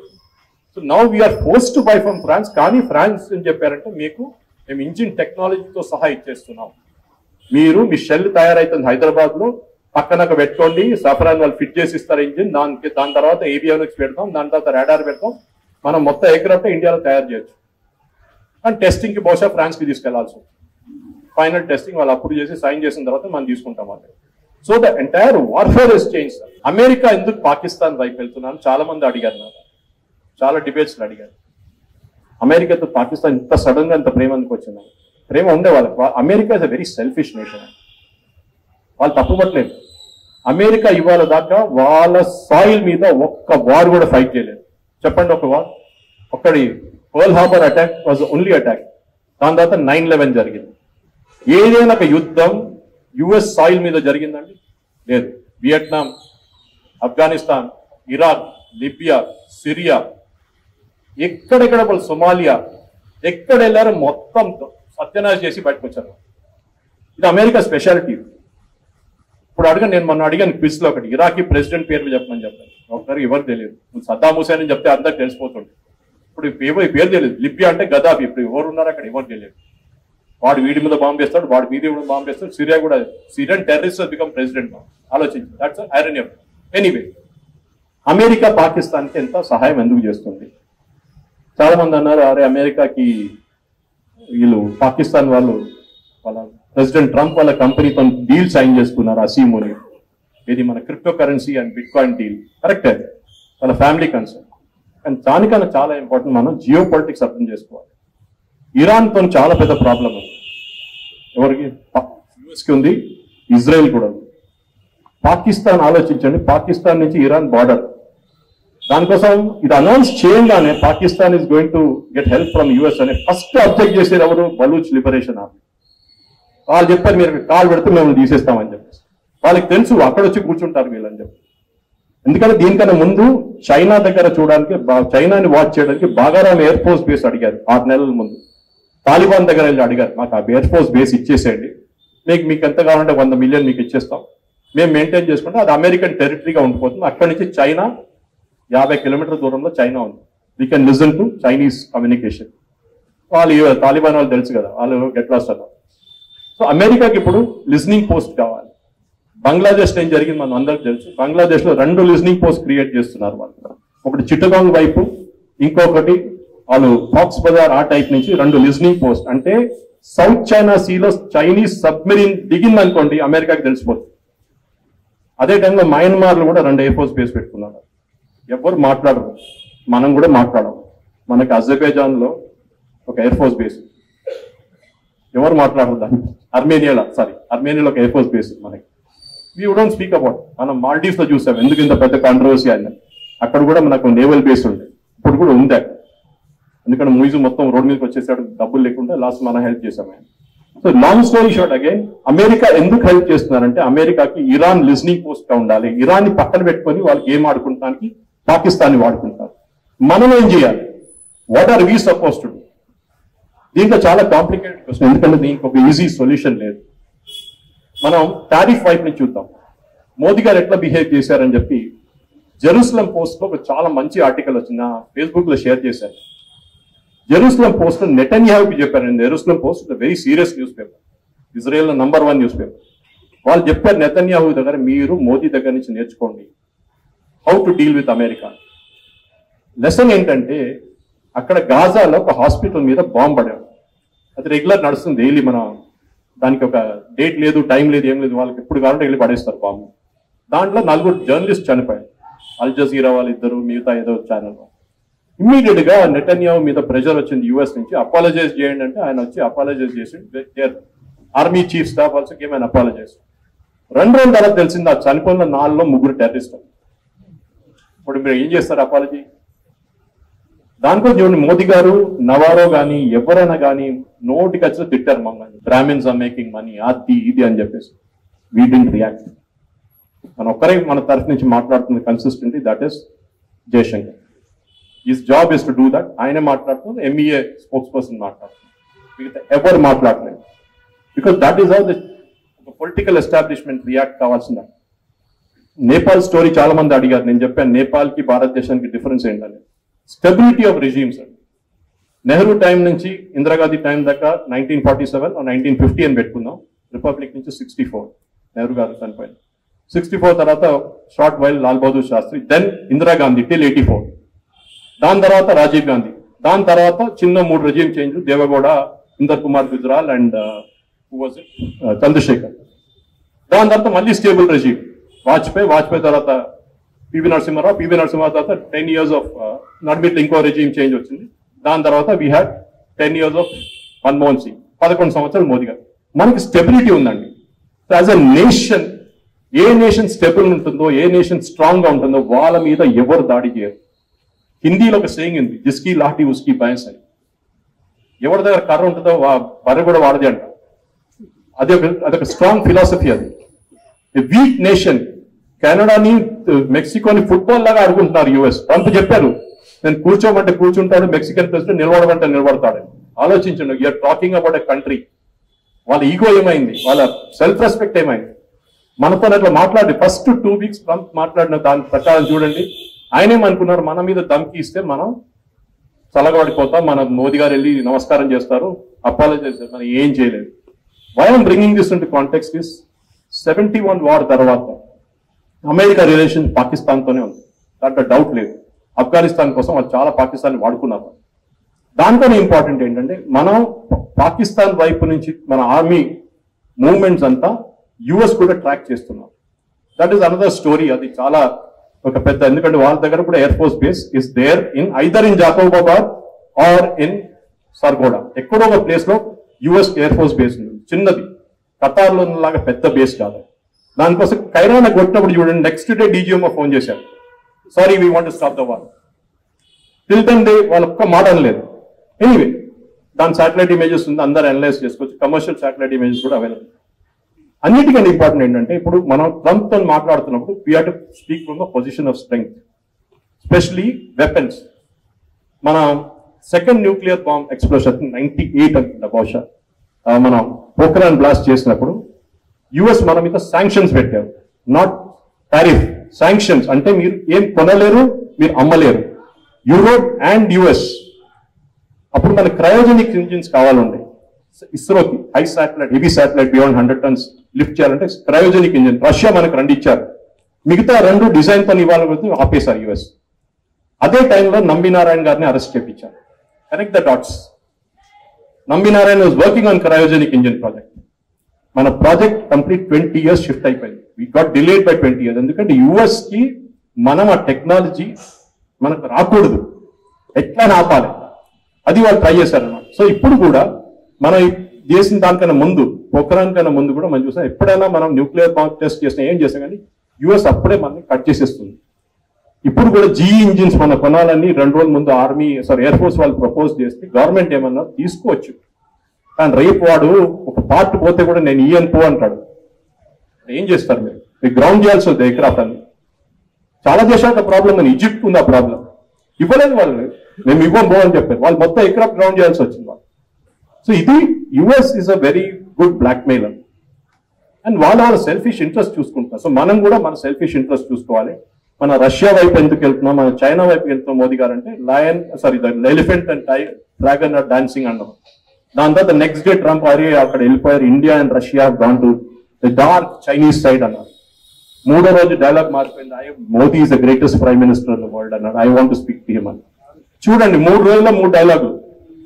So the main thing from operation Sindoor ఏంటంటే, you are speaking from a position of strength. మాకు కావాలంటే కొడతాం. ఇది ఇజ్రాయెల్ దగ్గర నుంచి మనం నేర్చుకోవాలి. అండ్ చాలా మంది అన్నారు, మన పాకిస్తాన్ మీద దాడి చేశాం కదా, దాని ఎగ్జాక్ట్ కాపీ ఇజ్రాయెల్ ఖతార్ మీద కొట్టారు. ఏది కరెక్ట్ గా బాంబింగ్ చేసింది వాళ్ళ, ఏది హమాస్ ఎప్పుడు అనుకోలేదు that they will get bombed in Qatar. అక్కడ బాంబ్ చేశారు. It's a lesson what we did to Pakistan. దానికోసం మన సెక్యూరిటీ కౌన్సిల్ డిబేట్ నడిస్తే పెద్ద గొడవ జరిగింది అక్కడ. Pakistan is one of members of security council, 15 members. వాళ్ళు మనం మాట్లాడనే లేదు. Our fellow took off. Israeli was worse. వాడు 4 seconds ఇచ్చాడు, 4 seconds చెప్పారు you are a terrorist country అన్నాడు. అయిపోయింది 4 seconds. ఈ made the damage. So we have to not have normal relations with Pakistan. మనం చేయలేము. Let us be very clear. అమ్మన్కి ఆశ లేదు, ఏం నాన్సెన్స్ లేదు. They are an enemy nation. Israel ఎట్లా చూసుకుంటున్నారో మిగతా దేశాలని, వాళ్ళ చుట్టుపక్కల ఉన్న అన్ని 6-day war ఫైట్ చేశారు, యామ్ కిప్పర్ వార్ ఫైట్ చేశారు. దాని తర్వాత October 7th ఏం జరిగింది అందరికీ తెలుసు. We are also surrounded by hostile neighbours. Sri Lanka ఇప్పుడు ఎక్కువ గొడవ చేయట్లేదు. మనం ఏం చేసాం గుర్తుంటుందో లేదు సార్, శ్రీలంక దగ్గర ఒక పెద్ద నేవల్ బిల్డింగ్ బేస్ ఉంది. చైనా వాళ్ళు కొనుక్కోవడానికి రెడీగా ఉన్నారు. అప్పుడే వాళ్ళ లెఫ్టిస్ట్ ప్రైమ్ మినిస్టర్ ఉన్నాడు, ఆయన వచ్చారు ఇండియాకి. వచ్చి మాకు $500 billion కావాలి, ఎందుకంటే వాళ్ళు అప్పులు తీసుకుని వచ్చి మా డోర్ దగ్గర నిలబడ్డారని చెప్పారు. మోదీ గారు అన్నారు okay, state bank of India give a role of credit $500 million. ఏం చేస్తారంటే 500 million చేసి మళ్ళీ ఇచ్చేసి మళ్ళీ వచ్చి మన దగ్గర అప్పులు అడుగుతారు. అది ఇంకో స్టోరీ. మోదీ గారు కండిషన్ ఏం పెట్టారు, మీ దగ్గర ఒక నేవల్ మ్యానుఫ్యాక్చరింగ్ బేస్ ఉంది చూడండి, manufacturing base, not naval base, అది మేము కొనుక్కుంటాం, మాకు అది కావాలి. అది ఎక్కువ మన న్యూస్ లో రాలేదు. ఎకనామిక్ టైమ్స్ లో ఇక్కడ ఆ స్టోరీ వచ్చింది. మన వాళ్ళు ఏం చేస్తారు, మ్యాజికాన్ డాక్ అని చెప్పి బాంబేలో పెద్ద నేవల్ బేస్ మ్యానుఫ్యాక్చరింగ్ బేస్ ఉన్నాం, చాలా వార్షిప్స్ తయారు చేస్తాం. మనం వాళ్ళ స్టేక్ మొత్తం కొనుక్కున్నాం. Because listed company. ఆలోచించండి, strategic move. In one stroke Hambantota port Pakistan చైనాకి ఇచ్చారు. చైనా వాళ్ళు అప్పు ఇచ్చిన తర్వాత కట్టకపోతే హంబా పోర్ట్ గుంజుకున్నారు. మనం ఏం చేసాం, we bought this space. Maldives అని ఏం చేసాం, ఆడు మొత్తం రోడ్ మీదకి వచ్చిన తర్వాత భారతదేశానికి ఎవ్రీ వీక్ వస్తున్నాడు. 2 వారాలు వచ్చి 50 million అడుకుని పోతున్నాడు. ఎందుకంటే సౌదీ అరేబియాకి 100 million ఇవ్వాలి. వాడు అన్నాడు రాకపోతే నేను వచ్చి ఐలాండే గుంజుకుపోతాను. ఆ పరిస్థితికి వచ్చేసారు. So we have to fight our own wars. ఎందుకంటే నేను రాసుకున్న పాయింట్స్ అయితే మెయిన్ గా అడ్వాన్స్ వార్ఫేర్ అనేది నెక్స్ట్ జనరేషన్ జరుగుతుంది. దాంట్లో చాలా మార్పులు వస్తున్నాయి. ఎందుకంటే యుక్రెయిన్ రష్యా వార్ ఇప్పుడు దాకా ఎందుకు ఎండ్ కావట్లేదు అనేది దాంట్లో ఒక స్టోరీ ఉంది. వార్ ఎప్పుడు ఎండ్ అవుతుందండి, 2 sides ఈక్వల్ ఉంటే ఎప్పుడు వార్ ఎండ్ కాదు. ఎవడో ఒకరిని కట్టి ఖతం చేసేస్తే వాడు వచ్చి ఏడుస్తాడు, బాబు నన్ను సాల్ కొట్టింది, నేను సరెండర్ చేస్తున్నాను. మనం అదే చేశాం పాకిస్తాన్ సార్. రష్యాతో జరగట్లేదు అది. రష్యా ఎంత కొట్టినా కానీ యుక్రెయిన్ వాళ్ళకి మళ్ళీ ఆయుధాలు ఇస్తున్నారు యూరోప్. సో రష్యా కూడా దేశ్ also said fine we will fight. ఎప్పుడు దాకా పోతే చూద్దాం. లాస్ట్ ఏమైపోతుందంటే వీళ్ళిద్దరు కొట్టుకొని nobody there in the field, ఖాళీ అయిపోతుంది ఫీల్డ్ అంతా. బట్ రష్యాగానే ఉండిపోతుంది. That is not doubt about. So మనం కూడా ఇంటర్నేషనల్ రామిఫికేషన్ చూస్తే మన మెయిన్లీ డిప్లొమసీ అండి. అండ్ దాంట్లో I will salute Narendra Modi and Jaishankar, doubt లేదు. ఆర్ట్ ఆఫ్ డిప్లొమసీ ఎప్పుడు మనం, మీకు అందరు గిరిధర్ మామిడి గారు తెలుసుంటారు, చాలా క్లోజ్ ఫ్రెండ్. గిరిధర్ మామిడి గారు ఎప్పుడు చూస్తే తిరుగుతూ ఉంటారు. Okay, even former CFO of Google, former CFO of DLF. కానీ ఆయన ఇప్పుడు ఎక్కడ చూసినా కానీ ప్రజ్ఞాప్రభ అక్కడ ఇది అక్కడ అని తిరుగుతుంటారు దేశంలో. ఎక్కడో చూసినా సడన్ గా కశ్మీర్లో కనిపిస్తారు. సో మా ఆఫీస్ లో రన్నింగ్ జోక్ ఉంది ఏంటంటే, నేషనలిస్ట్ సాయి గారు ఆఫీస్ లో జయశంకర్ గారి కన్నా ఎక్కువ ట్రావెల్ చేసి ఈ కంట్రీలో గిరిధర్ గారు అని చెప్పేసి. సో ఆ స్టోరీ అనమాట. జయశంకర్ గారు ఎంత తిరుగుతారు చూడండి. Is there in every country. Okay, చాలా మంది అన్నారు Shashi Tharoor is better foreign అను. Foreign minister the greatest capabilities నోరు మూసుకొని కూర్చోాలి. ఎప్పుడు మాట్లాడాలి అప్పుడే మాట్లాడాలి. శశి థరూర్ ఉల్టా ప్రాబ్లం ఉంది. ఆయన కెమెరా కనిపించాను, మైక్ కనిపించాను, స్టార్ట్ చేసేస్తాడు. ఆఫ్ ఉందో ఆన్ ఉందో కూడా అడిగాడు. అది పరిస్థితి. So the future of warfare operation Sindoor తర్వాత మన టెక్నాలజీ మీద మొత్తం మన ఎఫర్ట్ వెళ్లాల్సి వస్తుంది. దానికోసం 25,000 నుంచి 50,000 కోట్లు అడిషనల్ బడ్జెట్ శాంక్షన్ చేశారు రాజ్నాథ్ సింగ్ గారు. ఏం కావాలంటే కొనుక్కోమన్నారు మోదీ గారు. మీరు ఈ పోరోల్ని పెట్టి స్టార్ట్అప్ ఇండియా చేసి డ్రోన్ తయారు చేస్తారు నాకు తెలియదు, నాకు కావాల్సిందే. కానీ దానికి ఒక ఇంటిగ్రేటెడ్ కమాండ్ కావాల్సి ఉంటుంది. వీడు ఒక డ్రోన్ తయారు చేస్తాడు, వాడొక డ్రోన్ తయారు చేస్తాడు, మూడు పనిచేయవు. అది ప్రాబ్లం. అదొకసారి ఉంటుంది. You have to have machines which talk to each other. దానికోసం మనం అమెరికా దగ్గర నుంచి ఇంజిన్ తీసుకున్నాం. రేపు ఫ్రాన్స్ దగ్గర తీసుకుంటే ఒక ఇంజిన్ లో ఫిట్ చేయలేము. కార్లలో ఉంటుంది. టయోటా ఇంజిన్ తీసుకొచ్చి మారుతిలో పెట్టలేము మనం. So we have to have the proper way of doing it. అది the future of warfare is there.